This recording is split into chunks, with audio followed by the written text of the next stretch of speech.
You're a Gamer Heaven subscriber, so you spent your old lady's life savings on pro controllers, and unfortunately you find out that you can't dock or seat very many of them in a charging dock. Luckily, there's a company called Aim Controllers, which makes a DualSense controller that is muy caliente. And they also make a dock that is specifically meant to charge pro controllers that have paddles on the back. Not just their paddles, but Scuf, Hex, Mega Mods. Yes, this dock will charge all those. It's cheap as well. Not only in price, but it also feels cheap as well. And it does some sporadic pulsing with the status lights that might cause an epileptic seizure. But other than that, she does what she sets out to do. She does it well. Let's talk about it.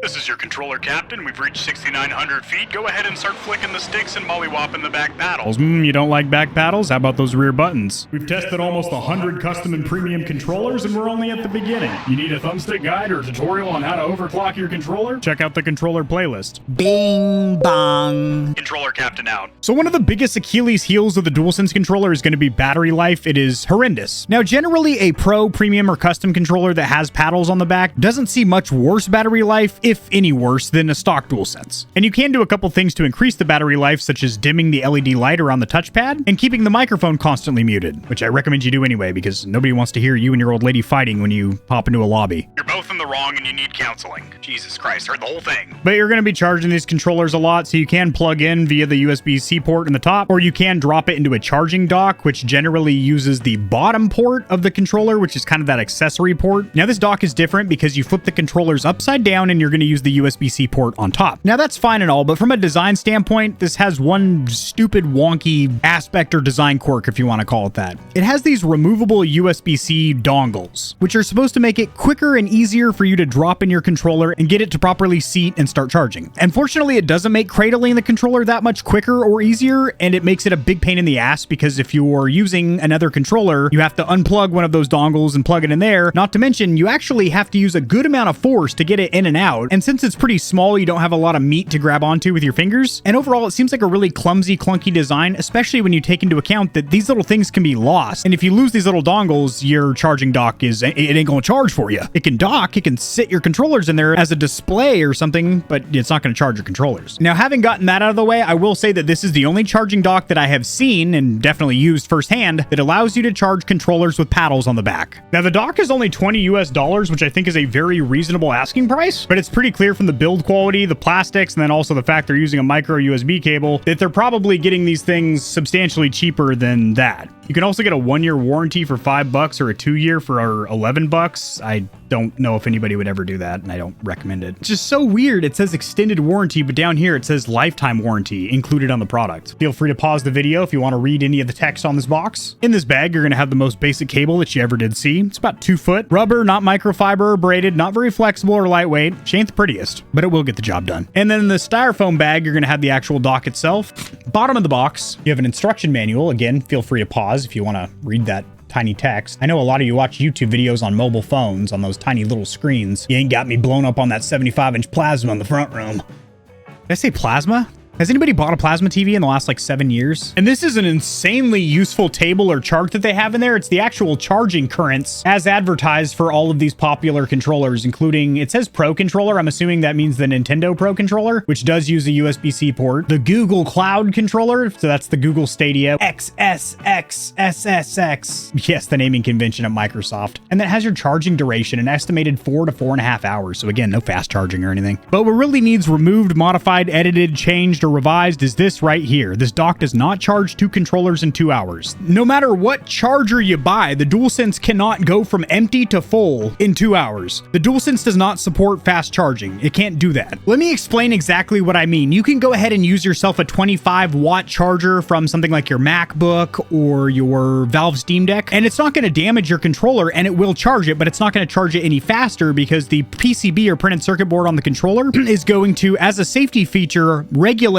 modulate, limit the electricity coming into it to its maximum input, which I believe is the same thing as an old cell phone charger, which is like 5 volt. 5, right? That was the number? I knew I wasn't full of crap. That number right there. Oh, you can't see. That's all blurry. Oh, God. And even if the controller itself supported fast charging, this is not a fast charger. It's using micro USB, for God's sake, and it's $20. The components to support fast charging without overheating would make this not a $20 product. I'm actually going to be making an entire video about the battery on the DualSense controller. What is the actual battery life? How long long does it really take to charge? Does it support fast charging? Do these batteries degrade over time? And if so, how long does it take? Are there any tips and tricks to increase your battery life and not F up your battery? Stuff like that. But when you Google DualSense charge time, you are going to get a slew of different information. Android Authority says approximately 3 hours. IGN states 10 hours, while The Verge says 8. CareerGamers.com says 2.5 to 3 hours from 0 to 100 in rest mode. So I'm gonna give you my experience. It seems like they average about 3.5 to 4.5 hours. So we'll go right in the middle there, 4 hours. And then it'll last you about 4 to 5 minutes. Okay, the battery life isn't that bad, but it's not great. Again, topic for another day because it actually deserves its own video. So let's go cons, pros, verdict. Cons, the plastics are incredibly cheap. It feels very light. It feels like if you dropped it, it's gonna disintegrate. Don't drop it.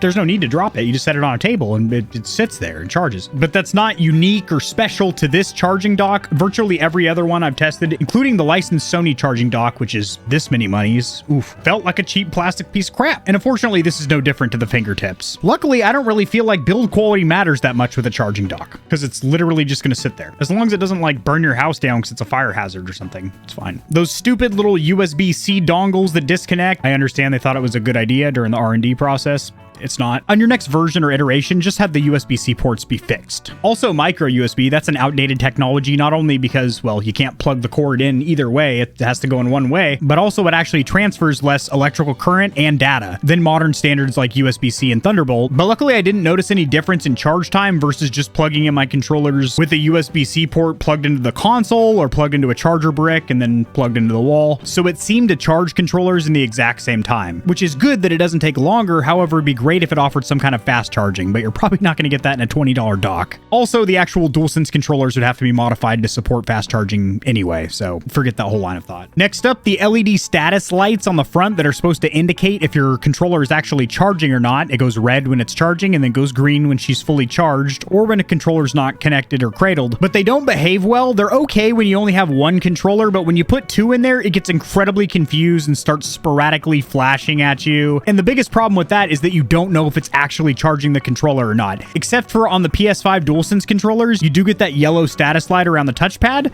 That's a dead giveaway. And then with Xbox controllers, you get a little vibration whenever you dock it into the cradle. Other than that, you can't fully rely on the status lights, but it was really hit and miss because some days it would function just fine, and then other days, or I should say with other controllers, other charging sessions, the lights would be acting crazy. As for the pros, it's $20. That's a very respectable asking price. Next up, there's a lifetime warranty. They also offer that extended warranty. How you gonna extend a lifetime warranty? There's a warranty on this product. 3, and this is the biggest pro or selling factor. This is the only dock I've ever seen meant to work with paddle controllers, pro controllers, premium controllers. They got stuff on the back. And finally, since this is from AIM, they do run promotions constantly where I've seen them give away these charging docks if you buy a controller. And if you're already picking up a custom controller from AIM, it'd be a convenient time to throw one of these charging stations in the cart and use my exclusive discount code Stallions at checkout to knock a substantial amount off the price. It varies from month to month. This month, it's good for $50 off any order of $200 or more, so a quarter of your order price. But a lot of times you'll also see it be good for 10% off any order of $50 or more, and sometimes with that code they'll throw in a little goodie, like a charging dock, maybe a gift card, depending on what promo they're running that month. I've been using this dock daily to charge my PS5 and Xbox controllers for about 2 months, and thus far I'm very satisfied with it and think it's the best $20 charging dock on the market. This product is linked in the description below, and I will see you Stallions tomorrow. Okay, bye-bye now. Controllers need reviewing, and I'll be the one to do it. If you enjoyed the video, liking it helps it to get seen by more gamers. This information will reach and assist them as well, which in turn helps me grow this little channel, which I do greatly appreciate. Subscribe for more content like this. I cover news in the gaming community and industry, tutorials helping you get set up streaming and YouTubing, as well as honest gaming product reviews, keyboards, mice, headsets, controllers, mics, chairs, etc. There are some hefty exclusive discount codes found only in the description of my videos and only for the audience here at Gamer Heaven. Check out Into the AM for some of the sickest looking and most comfortable cloth to ever grace my gaming giblets. If you don't want to be scorching your corneas with harmful blue light, check out Gamer Advantage, the only blue light glasses on the market that look sexy and actually work. If you're looking for a custom controller that'll blow the competition's tits back, AIM definitively has the best bang for buck or price to performance when it comes to Xbox, PlayStation, and Switch controllers. Nope, they don't do Switch, but they do gaming mice. I said doo-doo. I have links to all my other platforms and socials in the description below. If you need a quick laugh or blast of gamer adrenaline, check my short form videos out at TikTok. To get in touch with myself and the Stallions and Stallionettes of Gamer Heaven, join the community Discord Discord. And check me out at twitch.tv where I go live every other leap year on a blue moon if it falls into an odd calendar number, and my pH balance is on point. Just kidding. Starting June, I'm going to be live streaming a lot. Thanks for watching. This has been AK40 Kevin hosting Gamer Heaven, and I'll see you tomorrow because I upload daily. All the time. 60% of the time. Sometimes.